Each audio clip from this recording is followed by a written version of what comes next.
Le thème qui a été proposé à notre administration, c'est autorité administrative, gouvernance locale et développement des collectivités territoriales décentralisées.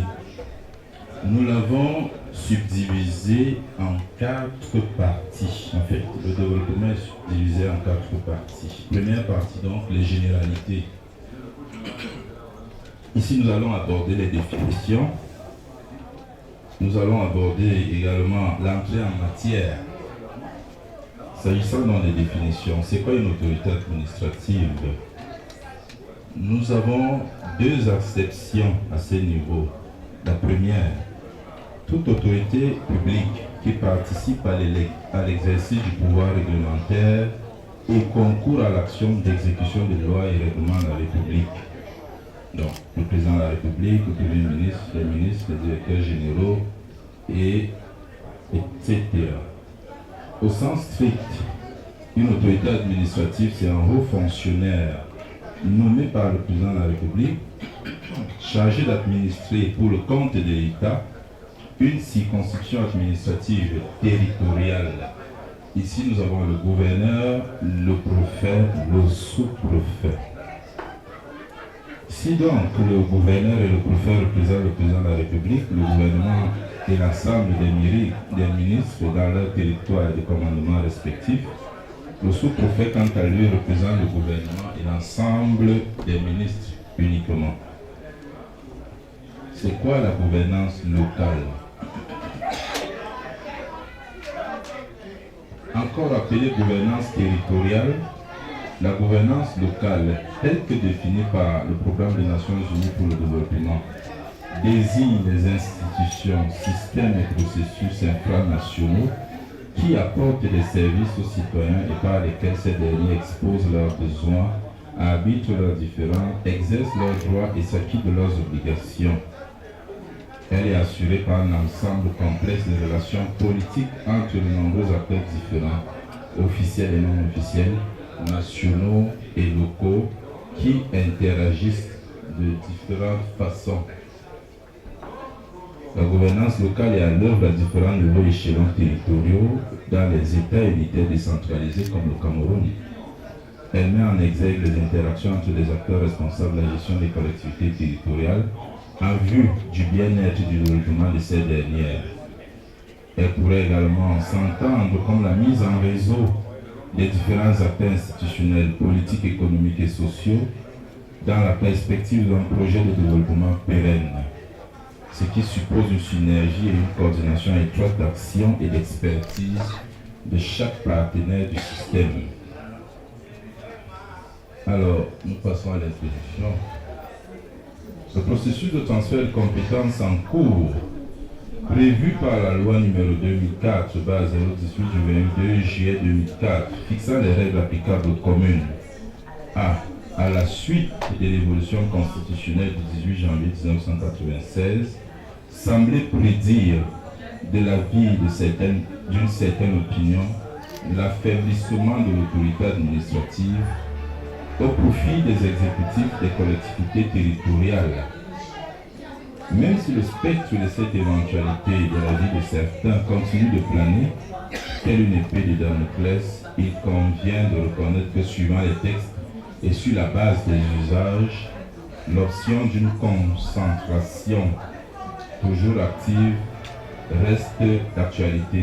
Je veux dire d'une déconcentration, autant pour moi, reste d'actualité. En l'état actuel du droit, l'autorité administrative garant des intérêts de l'État au niveau local reste et demeure un maillon essentiel de la politique de mise en œuvre des lois et règlements de la République. Elle est de ce fait le relais local des autorités publiques nationales relativement à la responsabilité de satisfaction des besoins de tous les Camerounais, indépendamment du lieu où ils se trouvent. À ce titre, son champ d'influence ne doit avoir des limites que les limites administratives de son territoire de commandement. Deuxième partie, nous allons faire un bref aperçu de l'organisation administrative du Cameroun. Depuis la loi numéro 2008-376 du 12 novembre 2008, L'organisation administrative au Cameroun connaît une configuration administrative institutionnelle hybride, avec d'une part les régions, circonscriptions administratives déconcentrées, et d'autre part les régions, circonscriptions décentralisées. Si cet hybridisme n'est pas nouveau, il faut reconnaître que le jeu institutionnel a changé de configuration. Ainsi, tandis que nous avons à la tête d'une région circonscription déconcentrée un gouverneur des régions, la région, vue sous le prisme de la décentralisation, est dirigée par le chef de l'exécutif régional, notamment le président du conseil régional.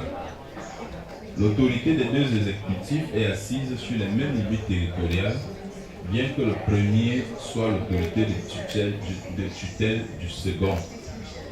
Ainsi, le Cameroun compte 10 régions, 58 départements et 360 arrondissements. Un tableau qui indique à souhait ce que nous venons de présenter. Troisième partie, la place de l'autorité administrative au sein du développement local.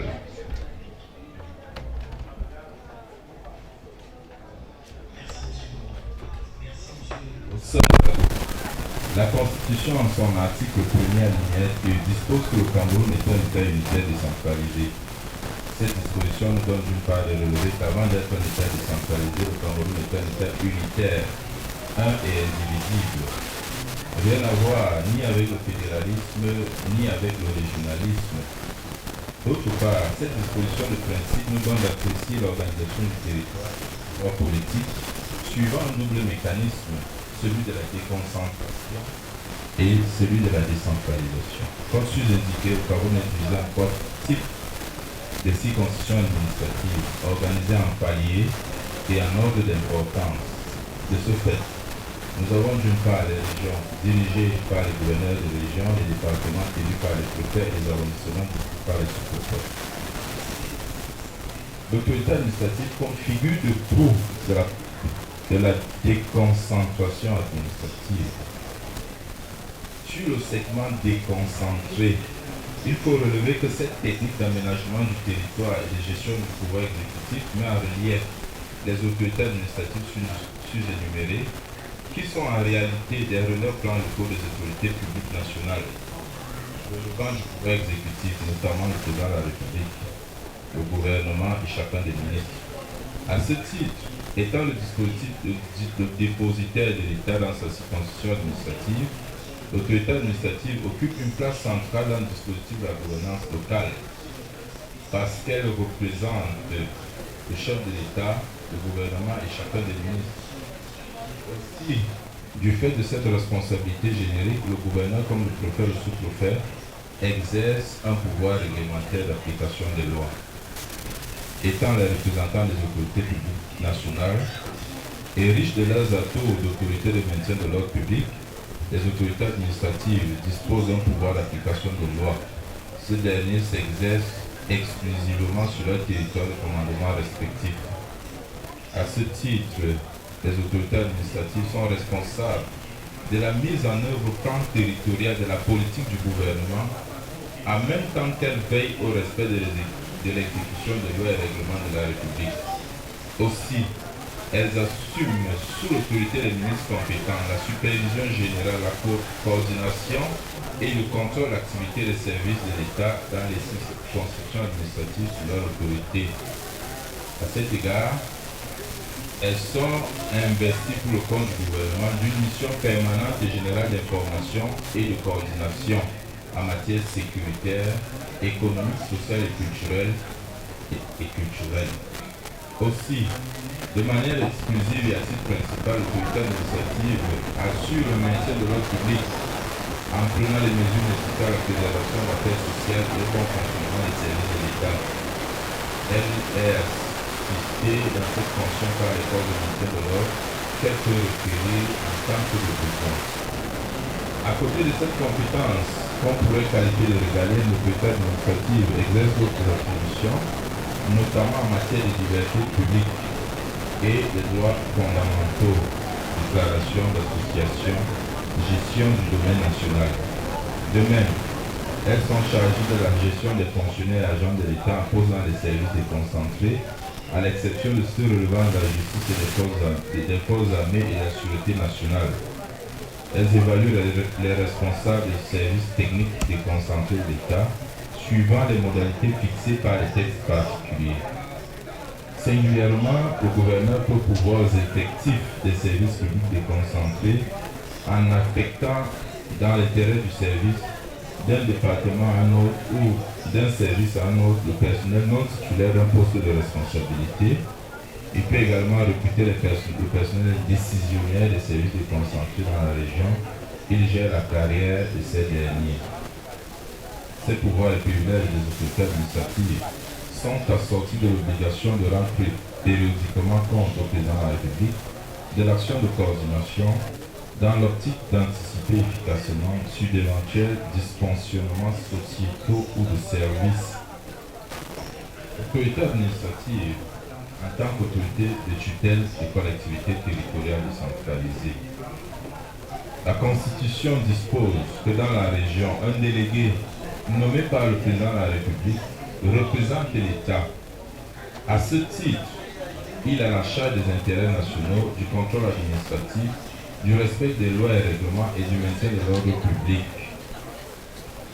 Suivant les dispositions de la loi portant Code général des collectivités territoriales décentralisées, l'État assure la tutelle sur les CTD par le biais du contrôle de la légalité, à travers ses représentants, notamment les gouverneurs et les préfets.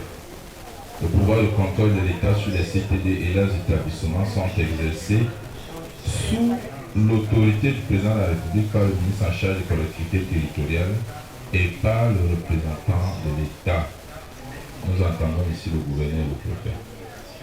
Le gouverneur comme le préfet donnent leur approbation préalable sur certains actes pris dans les domaines suivants: budget, autorisation spéciale des dépenses, emprunt et garantie d'emprunt, convention de coopération internationale, convention relative au marché public, sous réserve des seuils de compétences prévus par la réglementation en vigueur, le recrutement de certains personnels.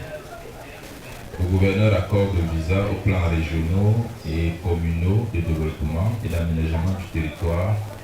Question de vérifier la convergence avec les plans nationaux. Il tient une conférence d'harmonisation au moins 2 fois par an sur les programmes d'investissement de l'État et de la région.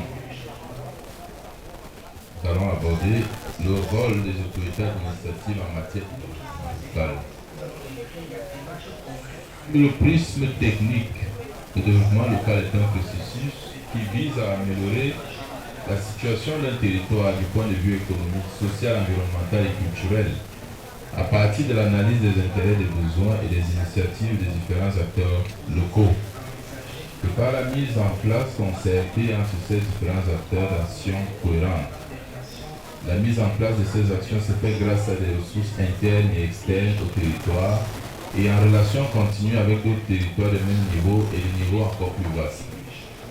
Sur le prisme politique, le développement local, c'est la volonté de certains acteurs de changer la situation du territoire sur lequel ils vivent, en entamant un processus et des actions en vue de construire, par leurs efforts conjoints avec les populations, un projet d'avenir du territoire, intégrant les différentes composantes économiques, sociales, culturelles et en articulation avec les autres niveaux de décision et d'action. Les acteurs de la gouvernance locale sont plus proches des populations que les autorités nationales. Cela leur donne la possibilité, au moins en théorie, d'apporter une solution adéquate aux solutions des populations et de mobiliser les ressources nécessaires pour leur bien-être. Cela étant, la fonction visible des structures de gouvernance locale est celle qui consiste à assurer des services essentiels aux populations, tels que les soins de santé, l'éducation, la distribution de l'eau, l'assainissement, la justice et la sécurité. À ce titre, l'autorité administrative qui coordonne l'activité administrative sur son territoire de commandement est garante de la gestion efficace des ressources pour un meilleur épanouissement des populations au niveau local.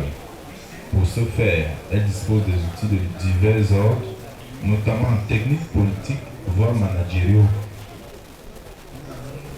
les autorités administratives et les outils nécessaires au développement local. Pour une meilleure planification et des actions concertées, gage d'efficacité de l'action publique locale, il faut un plan de développement local. Le premier outil, c'est le plan de développement local. C'est le document de stratégie qui va décrire le contenu du projet d'avenir du territoire, ses objectifs et le programme d'action. Relativement et de manière spécifique, conformément à l'article 4 du décret numéro 2008-377 du 12 novembre 2008, le gouverneur de région veille à la mise en œuvre du plan et des programmes de développement économique et social. Dans le même ordre d'idée, ses collaborateurs, préfets et sous-préfets, sont investis pour le compte du gouvernement d'une mission permanente et générale d'information et de coordination en matière sécuritaire, économique, sociale et culturelle. Deuxième stratégie, c'est la mobilisation des ressources financières. Un développement local suppose la mise en œuvre d'actions qui nécessitent des financements. Ces financements sont d'abord issus des ressources internes au territoire. Elles doivent souvent être complétées. Elles peuvent être complétées par des ressources externes venant par exemple de l'État, des différents partenaires de développement, des personnes originaires du territoire. Ainsi, conformément aux dispositions de la loi numéro 2019 par 024 du 24 décembre 2019, notamment à l'article 76, les budgets, les comptes et les autorisations spéciales de dépenses, les emprunts, les garanties d'emprunt, les conventions de coopération internationale, nous les avons déjà cités, sont soumis à l'autorisation préalable du représentant de l'État, notamment le gouverneur ou le préfet de cas échéant. La troisième stratégie est celle du recrutement du personnel qualifié. Pour de meilleurs résultats, il faut une stratégie de recrutement d'un personnel qualifié et de renforcement des capacités de ces derniers. S'inscrire dans un processus de développement local suppose se préoccuper de la mobilisation des ressources humaines spécialisées à même d'apporter des solutions aux problèmes posés localement. À ce sujet, l'article précité dispose que le recrutement du personnel, suivant les modalités fixées par voie réglementaire, doit être soumis à l'approbation préalable du représentant de l'État. En outre, la promotion du développement local passe également par la mobilisation et l'appel à la responsabilisation des principaux bénéficiaires du développement local.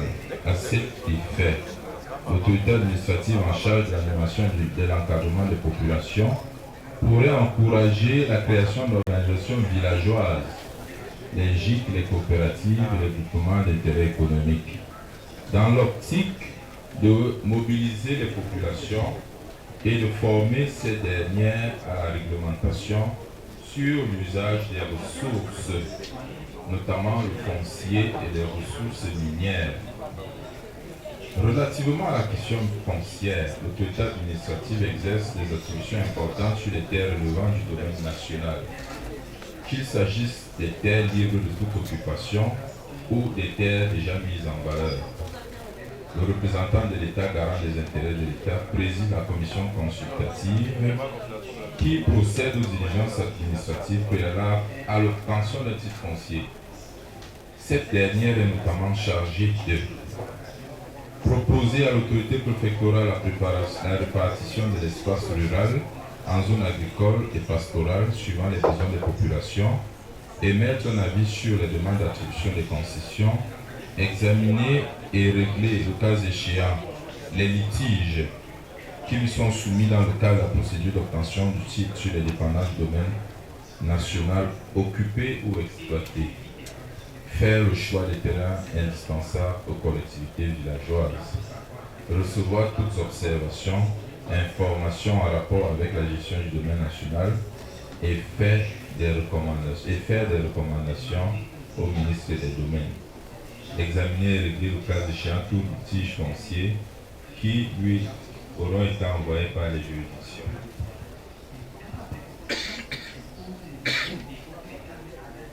L'État administratif garant de la bonne gouvernance au niveau local. À l'aune de l'article 72, alinéa 2 du Code général des collectivités territoriales décentralisées, l'État fournit à travers ses représentants un appui conseil au CTD pour l'exercice efficace des compétences transférées et veille à leur développement harmonieux sur la base de la solidarité nationale, des potentialités régionales et communales et de l'équilibre interrégional. À travers le mécanisme de l'appui conseil, les autorités administratives veillent au rendement, à la bonne administration, à la bonne gestion et à la qualité des services offerts par les collectivités territoriales décentralisées. Aussi, à travers ses prérogatives légales de contrôle sur les actes des exécutifs des CTD, notamment en matière de passation des marchés, l'autorité administrative est censée garantir la transparence dans les procédures de collecte et de gestion des ressources, processus déterminant pour un engagement durable des acteurs du territoire et des partenaires en vue d'un développement effectif des collectivités territoriales décentralisées. Prochain point, c'est autorité administrative et ordre public. Prise au sens large, l'ordre public est l'ensemble des mesures et actions prises dans le cadre de la préservation de la paix civile. Il s'articule autour de quatre opérations indépendantes ou retraitements liés le cas échéant, à savoir le renseignement prévisionnel, la prévention, le renseignement prévisionnel, la répression et la gestion de la crise. Se fondant sur le précepte philosophique, la liberté des uns s'arrête là où commence celle des autres. L'État qui a la charge de protéger les personnes et leurs biens se rassure à travers les actions de sécurité sous-énumérées, de garantir un environnement favorable aux libertés publiques et fondamentales, mais également aux actions de développement. Régi par la loi de 90, l'ordre public est assuré par l'autorité administrative et sous sa responsabilité les forces de maintien de l'ordre. En conclusion, nonobstant le processus de transfert de compétences en cours de l'État vers les collectivités territoriales décentralisées, l'autorité administrative, autorité déconcentrée et garant des intérêts de l'État dans les CTD, continue malgré tout de se positionner comme un acteur majeur du développement local et aussi longtemps que l'option constitutionnelle sera celle d'un État unitaire décentralisé, l'autorité administrative, il ne pourra en être autrement concernant l'autorité administrative. Je vous remercie.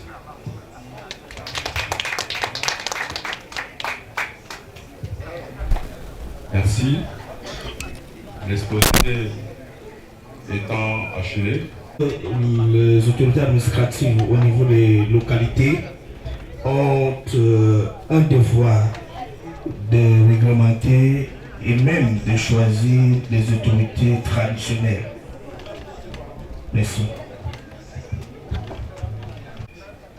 Mais nous allons simplement dire que l'autorité agit dans le sens de la loi.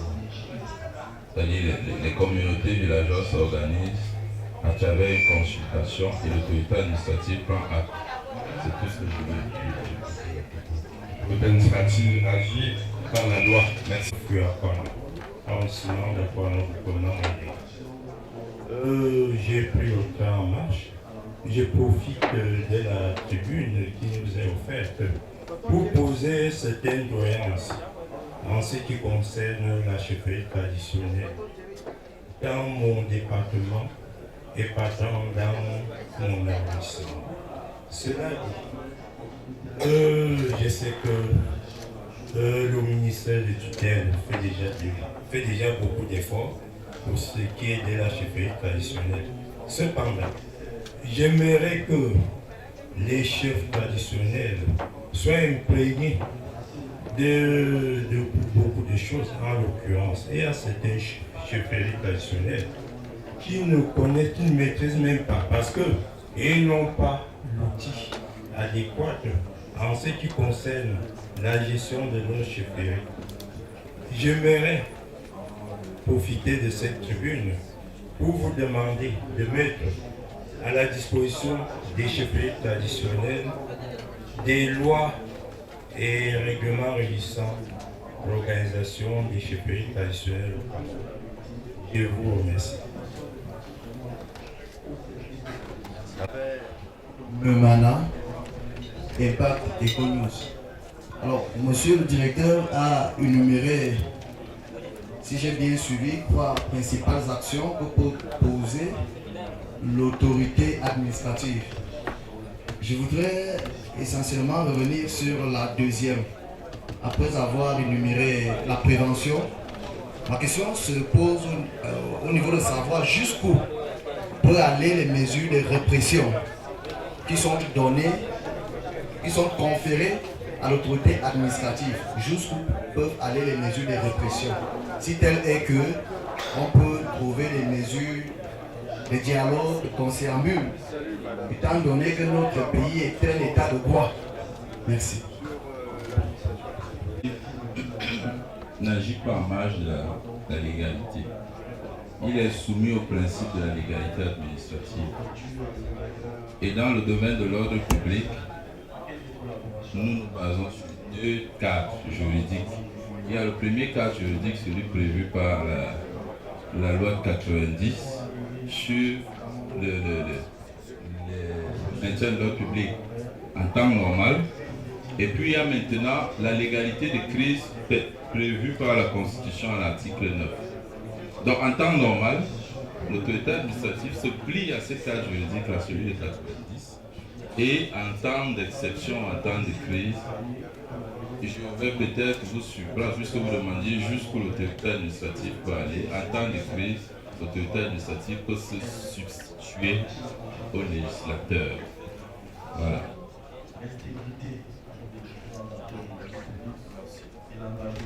Pour rentrer dans votre esprit, vous parlez de prévention. L'autorité administrative, et je l'ai relevé tout à l'heure, travaille beaucoup plus en termes de sensibilisation, d'animation des populations.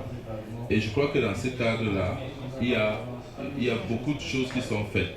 Mais malheureusement, on s'arrête généralement lorsque l'autorité administrative veut monter d'un cran. Donc, comme je disais, l'ordre public, c'est pour nous, ce n'est pas uniquement pour celui qui subit la répression. Donc, voilà. Ma question porte sur le renseignement prévisionnel dont vous avez fait étalage tout à l'heure. Quel est son seuil d'applicabilité? Est-ce que ce seuil d'applicabilité peut entraver d'une manière ou d'une autre sur les libertés individuelles et associatives? Elle est orientée sur le développement local, à partir de la place que l'autorité administrative occupe au sein de la gouvernance locale. Donc, quand on est déjà en train de parler des questions de prévention et autres, on sort déjà. Mais ce que je veux dire, l'action de prévention n'a pas de limite. On ne fait que prévenir. Vous comprenez un peu? On ne fait que prévenir.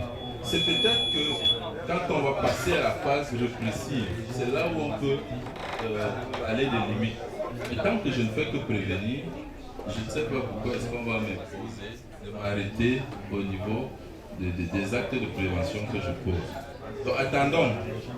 Je sais également, la question elle est polémique comme je disais tout à l'heure, mais attendons que nous arrivions, et ce qui n'est pas souhaitable, à la phase de répression. Pour le moment, les actes qui ont été, l'acte qui a été pris dans le cadre de la prévention, et nous l'avons dit, la prévention est une étape dans le processus de maintien de l'ordre.